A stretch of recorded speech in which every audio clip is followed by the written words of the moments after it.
کہ تو ہی کہہ دے کہ اکھاڑا در خیبر کس نے، تو ہی کہہ دے کہ اکھاڑا در خیبر کس نے، شہر قیصر کا جو تھا اس کو کیا سر کس نے، کاٹ کر رکھ دیے کفار کے لشکر کس نے ٹھنڈا کیا آتش کدہ ایران کو، کس نے پھر زندہ کیا تذکرہ یزداں کو۔ آیت کی تشریح اور تفسیر سے پہلے ضروری ہے کہ مقام صحابیت آپ کے سامنے بیان کیا جائے تاکہ آیت کا مفہوم سمجھنا آسان ہو۔ صحابی کسے کہتے ہیں؟ صحابی وہ شخص ہے جس نے ایمان کی حالت میں امام الانبیاء صلی اللہ علیہ وسلم سے ملاقات کی ہو اور حالت اسلام ہی میں وہ فوت ہوا ہو، تو ہر وہ شخص صحابیت کے مرتبے پر فائز ہوگا جس کو لمبی مدت تک یا تھوڑی دیر کے لیے نبی کریم صلی اللہ علیہ وسلم کی صحبت، آپ کی معیت، آپ کا ساتھ نصیب ہوا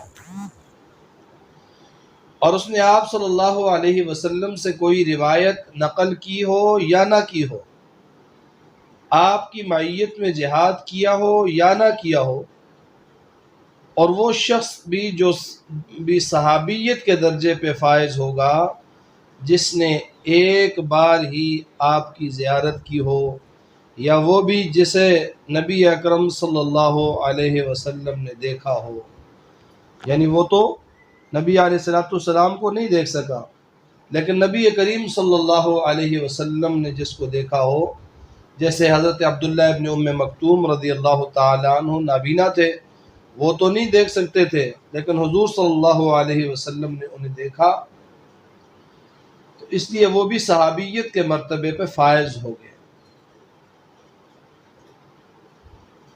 اور مشہور اہل تشیع عالم قاضی نور اللہ شوستری صحابہ کی تعریف یوں کرتے ہیں کہ جاننا چاہیے کہ صحابی وہ مسلمان ہے جس نے نبی اکرم صلی اللہ علیہ وسلم کے ساتھ ملاقات کی ہو اور اسلام پر ہی اس کی وفات ہوئی ہو۔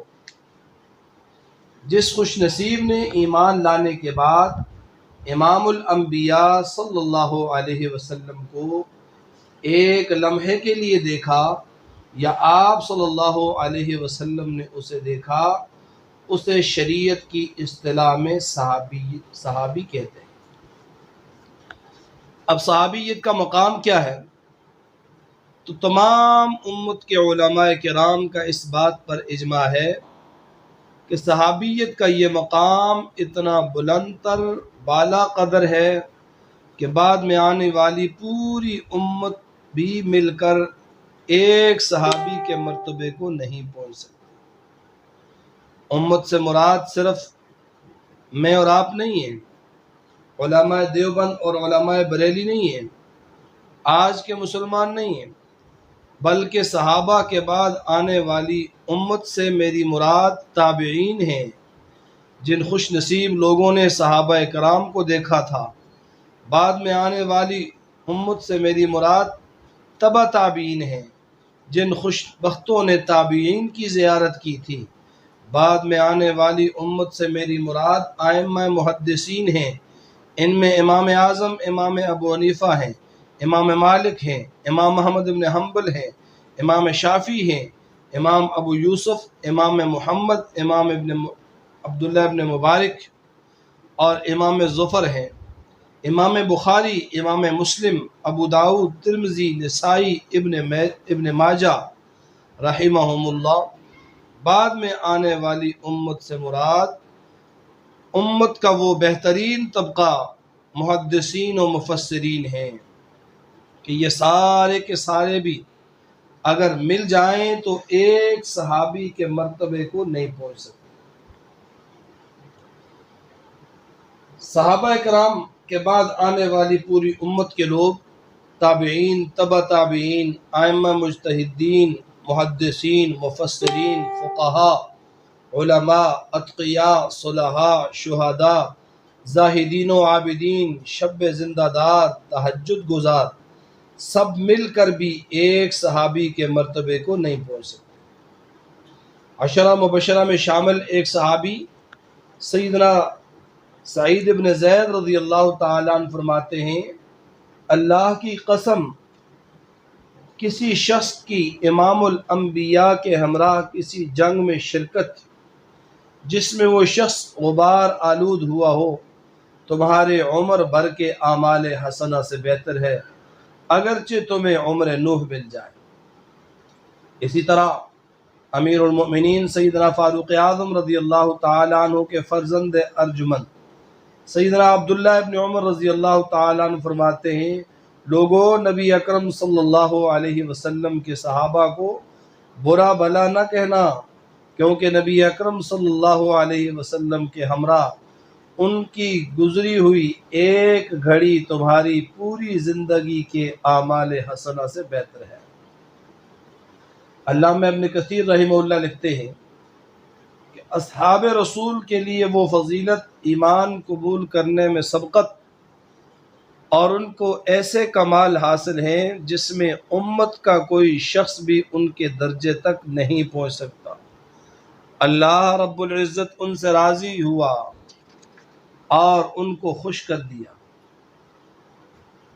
تو سامعین گرامی، میں نے عرض کیا کہ بعد میں آنے والی پوری امت کے افراد مل کر بھی ایک صحابی کے درجے کو نہیں پہنچ سکتے، اس لیے کہ قیامت کے دن امام اعظم آئیں گے، اللہ پوچھیں گے کیا لائے ہو، وہ جواب میں عرض کریں گے فقہ لایا ہوں۔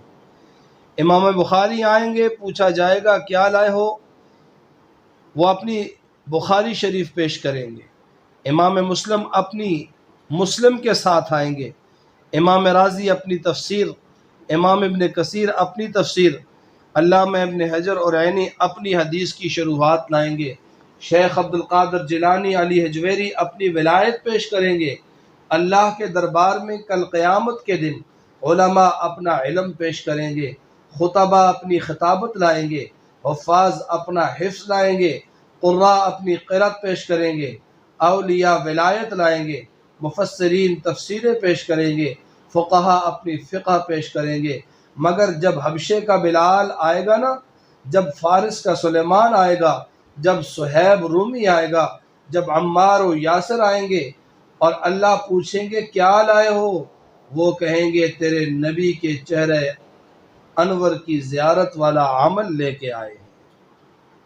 محمد عربی کے چہرے انور کی زیارت والا عمل صرف صحابی ہی پیش کر سکتا ہے، بعد میں آنے والی پوری امت میں سے کوئی شخص بھی یہ عمل پیش نہیں کر سکتا۔ اس عمل کے بارے میں امام الانبیاء تاجدار ختم نبوت سیدنا محمد الرسول اللہ صلی اللہ علیہ وسلم فرماتے ہیں، لا تمس النار مسلما رآنی ورآ من رآنی، جہنم کی آگ اس مسلمان کو نہیں چھوئے گی جس نے مجھے دیکھا یا جس نے میرے دیکھنے والے کو دیکھا۔ ذرا نبی اکرم صلی اللہ علیہ وسلم کے اس ارشاد گرامی پر غور فرمائیے کہ جس نے ایمان کی حالت میں میرے چہرے پر انور کو دیکھا، اللہ نے جہنم کی آگ اس شخص پر حرام کر دی ہے۔ اور اس میں صحابہ کی بہت بڑی فضیلت، عظیم عظمت بیان ہوئی ہے، مگر امام الانبیاء صلی اللہ علیہ وسلم نے اپنے یاروں کی رفعت اور مقام اور مرتبے کو اجاگر کیا اور فرمایا جس نے میرے چہرے کو دیکھا جہنم اس پر بھی حرام ہے، اور جس نے میرے دیکھنے والے کو دیکھا جہنم اس پر بھی حرام ہے۔ غور کرو، کہاں میرے نبی کا چہرہ، کہاں بلال کا چہرہ، کوئی نسبت ہی نہیں۔ جتنی ذرے کو آفتاب سے ہوتی ہے یا قطرے کو سمندر سے ہوتی ہے، میرے نبی کا چہرہ تو وہ چہرہ ہے کہ زمین پر بیٹھ کر آسمان کی طرف اٹھا دیں تو رب قبلہ تبدیل کر دیتا ہے۔ میرے نبی کے چہرے کی چمک اور حسن کے سامنے 14ویں رات کا چاند بھی شرماتا ہے۔ عبداللہ ابن سلام یہودیوں کے بڑے عالم اس چہرے کو دیکھ کر یہ کہتے ہوئے مسلمان ہو گئے، یہ چہرہ جھوٹے کا چہرہ نہیں ہو سکتا۔ اور سامعین ذی قدر، صحابیت کا درجہ وہبی ہے، کسبی نہیں ہے۔ صحابیت کا یہ عظیم مقام اور اونچا درجہ کسبی نہیں بلکہ وہبی ہے۔ کسبی کیسے کہتے ہیں؟ کسبی کا مفہوم اور معنی ہے اپنی محنت اور کمائی، اور وہبی کا معنی ہے عطائے الہی۔ یعنی صحابیت کا درجہ محنت، کوشش، سعی سے حاصل نہیں ہوتا، بلکہ یہ منصب اور مقام اللہ کی بخشش اور اللہ کی عطا سے ملتا ہے۔ جس طرح نبوت کا درجہ کسبی نہیں وہبی ہے، ایسے نہیں کہ کوئی شخص اعمال صالحہ کر کے نبوت کے منصب تک پہنچ جائے۔ بندہ نمازیں پڑھے اور نبی بن جائے، تہجد گزار ہو اور نبی بن جائے، روزے رکھے اور نبی بن جائے، انفاق فی سبیل اللہ کرے اور نبی بن جائے، اللہ کی راہ میں خرچ کرے، نبی بن جائے؟ نہیں، نبوت کا درجہ، نبوت کا منصب یہ وہبی ہے، کسبی نہیں ہے۔ اسی طرح صحابیت کا درجہ بھی وہبی ہے، کسبی نہیں ہے۔ کوئی بھی شخص یہ نہیں کہہ سکتا کہ میرے اعمال، میری عبادات، میرے تہجد، میرے اعمال بہت زیادہ ہے اس لیے میں صحابی بن گیا۔ قطعاً نہیں، کیونکہ صحابیت کا درجہ وہبی ہے، کسبی نہیں۔ صحابی محنت سے نہیں بنتا، صحابی حضور صلی اللہ علیہ وسلم کے دیدار سے بنتا ہے۔ اور صحابہ کرام رضوان اللہ تعالی علیہم اجمعین کے ساتھ محبت کیوں ہے؟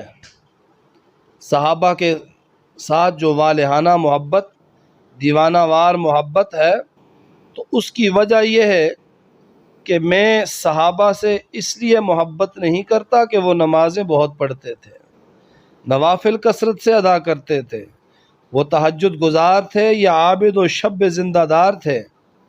میں اصحاب رسول سے محبت اس بنا پر نہیں کرتا کہ وہ جہاد زیادہ کیا کرتے تھے اور وہ مجاہد فی سبیل اللہ تھے، اللہ کے راستے میں خرچ کرتے تھے۔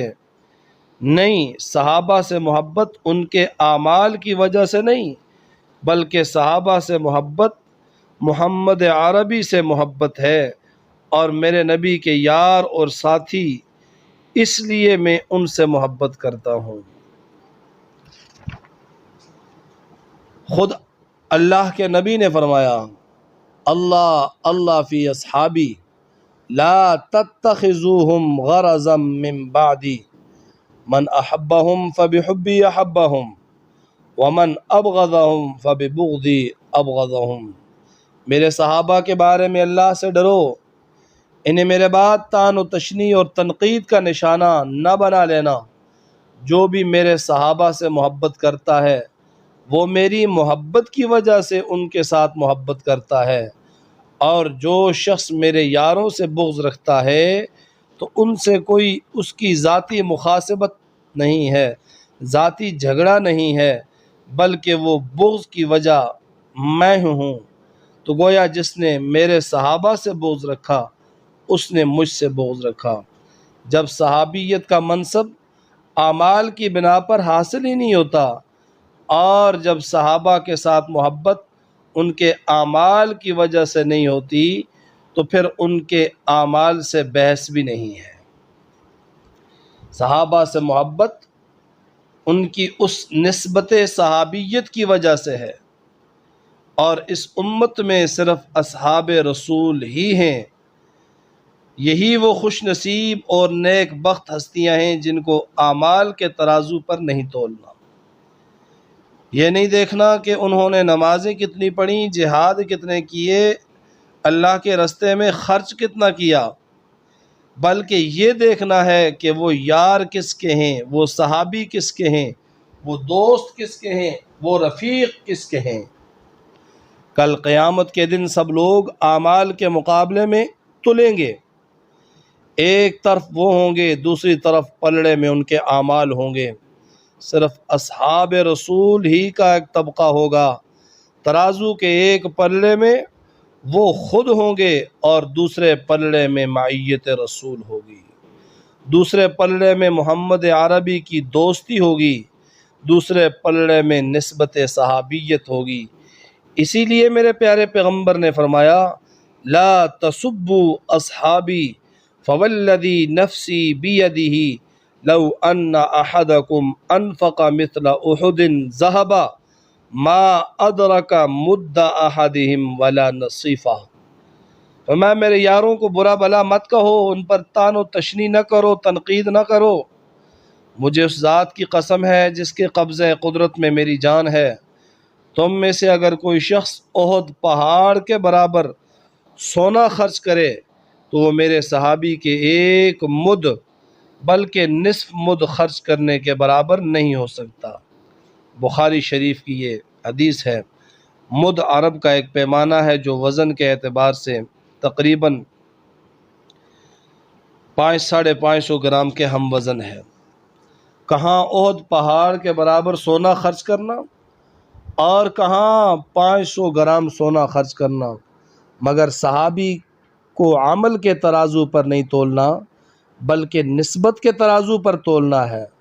نسبت کے ترازو پر تولیں گے تو پھر 500 گرام کا نصف سونا جو صحابی اللہ کے رستے میں خرچ کرے گا وہ بعد میں آنے والے لوگوں کے احد پہاڑ کے برابر سونا خرچ کرنے سے ثواب میں بڑھ جائے گا۔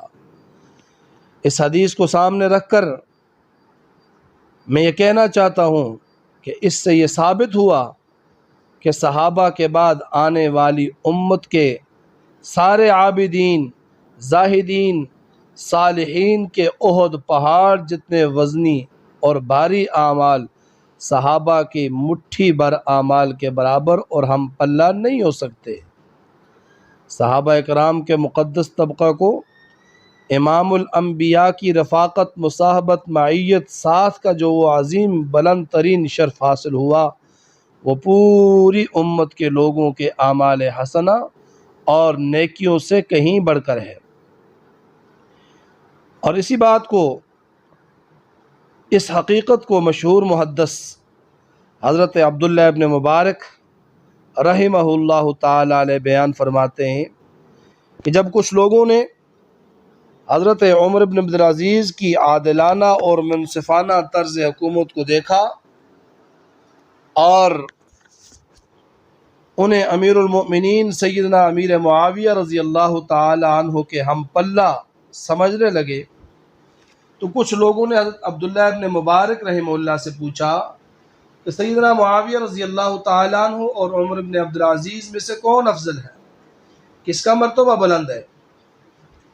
تو عبداللہ ابن مبارک نے ایسا روح پرور جواب دیا کہ مزہ ہی آ گیا۔ فرمایا الغبار الذی دخل انف فرس معاویۃ خیر من عمر المروانی۔ فرمایا وہ غبار جو امام الانبیاء کے ہمراہ جہاد کرتے وقت امیر المؤمنین امیر معاویہ کے گھوڑے کے نتھنوں میں داخل ہوا وہ بھی عمر بن عبدالعزیز سے افضل اور اعلیٰ ہے۔ اسی بات کو حضرت مجدد الفسانی نے اپنے مکتوبات میں لکھا۔ فرمایا کہ کوئی ولی کسی صحابی کے درجے کو نہیں پہنچ سکتا۔ اویس قرنی اپنی تمام تر بلند شان کے باوجود کسی ادنا صحابی کے مرتبے کو نہیں پہنچ سکتے۔ کسی شخص نے عبداللہ ابن مبارک سے پوچھا کہ سیدنا معاویہ اور عمر بن عبدالعزیز میں سے کون افضل ہے؟ انہوں نے فرمایا امام الانبیاء کی رفاقت میں سفر کرتے ہوئے جو مٹی امیر معاویہ کے گھوڑے کی ناک میں داخل ہوئی وہ 100 عمر ابن عبدالعزیز سے بہتر ہے۔ عبداللہ ابن مبارک جو تبع تابعین میں سے ہیں، بلند مرتبہ کے محدث ہیں، متقی ہیں، تقوی کے کوہ گراں ہیں۔ ذرا آپ ان کے الفاظ پر غور فرمائیے تاکہ آپ حضرات کو صحابیت کے مرتبے اور درجے کی صحیح پہچان ہو جائے۔ اللہ کے رستے میں جہاد کرتے ہوئے، امام الانبیاء کی معیت میں سفر کرتے ہوئے، سیدنا معاویہ کے قدموں سے اٹھنے والا نہیں بلکہ سیدنا معاویہ رضی اللہ تعالیٰ عنہ کے گھوڑے کے قدموں سے اٹھنے والا غبار حضرت معاویہ رضی اللہ تعالیٰ عنہ کی ناک میں نہیں بلکہ اس گھوڑے کی ناک میں، اس کے نتنوں میں جمع ہو جائے۔ داخلہ فی انف فرس معاویہ کے گھوڑے کے نتنوں میں جمع ہونے والا غبار عمر بن عبدالعزیز سے بہتر ہے، اور یہ اس لیے کہ دوست دوستوں سے پہچانا جاتا ہے۔ کسی شخص کی اخلاقی حالت کا اندازہ کرنا ہو تو اس کے دوستوں کو دیکھا جائے۔ بندہ اپنی سوسائٹی، مجلس اور محفل سے پہچانا جاتا ہے۔ کسی کے ہاں کوئی رشتہ دیکھنے آئے تو لڑکی والے دولہے کے بارے میں تحقیق کرتے ہیں۔ پہلے دور میں بلکہ ماضی قریب میں لوگ دیکھتے تھے شرافت کو، دیانت کو، اخلاق کو، رزق حلال کو، دینداری کو اور شریعت کے احکام کی پاسداری کو دیکھتے تھے۔ اب بدقسمتی سے ذہن بدل گئے۔ اب لوگ کیا دیکھتے ہیں؟ دولت دنیا کو، مال کی فراوانی کو، چاہے حلال طریقے سے حاصل ہو یا حرام ذرائع سے، کوئی فرق نہیں پڑتا۔ دنیا کے منصب کو، عہدوں کو، کوٹھی اور کاروں کو، مربوں اور باغات کو دیکھتے ہیں۔ خیر، عرض کر رہا تھا، دولہے کی تحقیق کے لیے کہا جاتا ہے اس کی محفل کو دیکھو، اس کی مجلس دیکھو، اس کی اٹھک بیٹھک دیکھو، دولہے کے دوست اور اس کے ساتھیوں کو دیکھو۔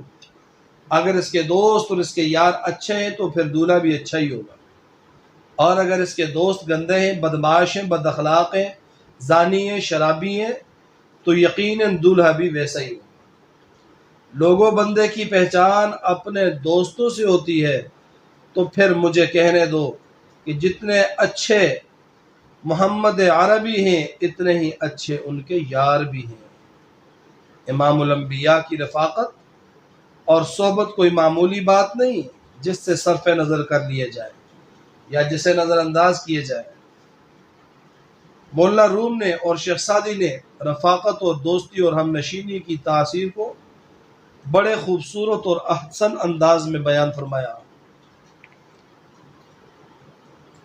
اور میرے دوستوں، پھر یہ صحابہ دین کے عینی گواہ بھی، آئی وٹنس، چشم دید گواہ دین کے اگر کوئی ہے تو وہ کون ہے؟ صحابہ کرام ہیں، دین کے عینی گواہ ہیں۔ آج دین اسلام کی نعمت اور شریعت محمدیہ کے احکام جو ہم تک پہنچے ہیں، یہ سب صحابہ کی قربانیوں اور محنتوں کی وجہ سے ہیں۔ یہ قرآن، یہ حدیث، یہ اسلام کے احکام، یہ شریعت کے ارکان، یہ توحید و سنت کی بہاریں، یہ سب کچھ اصحاب رسول کے ذریعے امت تک پہنچے۔ اصحاب رسول رضی اللہ عنہم ہمارے محسن ہیں اور مہربان ہیں۔ پھر اصحاب رسول دین کے عینی گواہ ہیں۔ قرآن کے نزول کے، نبوت و رسالت کے، نماز کے، زکوٰۃ کے، روزے اور حج کے، ختم نبوت کے، غرض پوری شریعت کے چشمدید گواہ اصحاب رسول ہیں۔ لہٰذا ہر مسلمان کو اسلام کے عینی گواہوں کی صداقت و دیانت و امانت کے گرد پہرا دینا لازم ہے۔ اگر اسلام اور شریعت کے یہ چشمدید گواہ مجروح ہو گئے، ان میں سے کسی ایک پر اگر جرح ثابت ہو گئی، ان میں سے کوئی ایک اگر العیاذ باللہ جھوٹا ثابت ہو گیا، تو پھر اسلام کا پورا کیس اور مقدمہ خارج ہو جائے۔ آج دنیا کی عدالتوں میں بھی یہی قانون ہے۔ اگر مخالف فریق کا وکیل گواہوں پر جرح کر دے، جرح ثابت ہو جائے تو جج کیس خارج کر دیتا ہے۔ یاد رکھیے، اصحاب رسول دین اسلام کے عینی گواہ ہیں۔ اگر یہ مجروح ہو گئے تو پھر کچھ بھی نہیں بچے گا، نہ قرآن، نہ سنت، نہ ارکان اسلام اور نہ دین کے احکام۔ اس لیے صحابہ کے گرد صحابہ کے تقدس، صحابہ کے مرتبہ اور مقام، صحابہ کرام کے منصب کی حفاظت لازمی ہے، ضروری ہے۔ اور وہ لوگ جو صحابہ کے نام لیوا ہیں، وہ لوگ جو صحابہ سے محبت رکھتے ہیں، ان کو صحابہ کرام پر تنقید کرنے والوں کا، جرح کرنے والوں کا، تبرہ کرنے والوں کا پیچھا کرنا پڑے گا۔ اگر اسلام کو محفوظ کرنا ہے تو صحابہ کا دفاع کرنا ہوگا، اور اگر صحابہ کا دفاع نہیں کرتے تو اسلام محفوظ نہیں رہے گا، کیونکہ اسلام ہم تک پہنچا ہے تو صرف صحابہ کی وجہ سے۔ وآخر دعوانا ان الحمد للہ رب العالمین، آمین۔ کہ تو ہی کہہ دے کہ اکھاڑا در خیب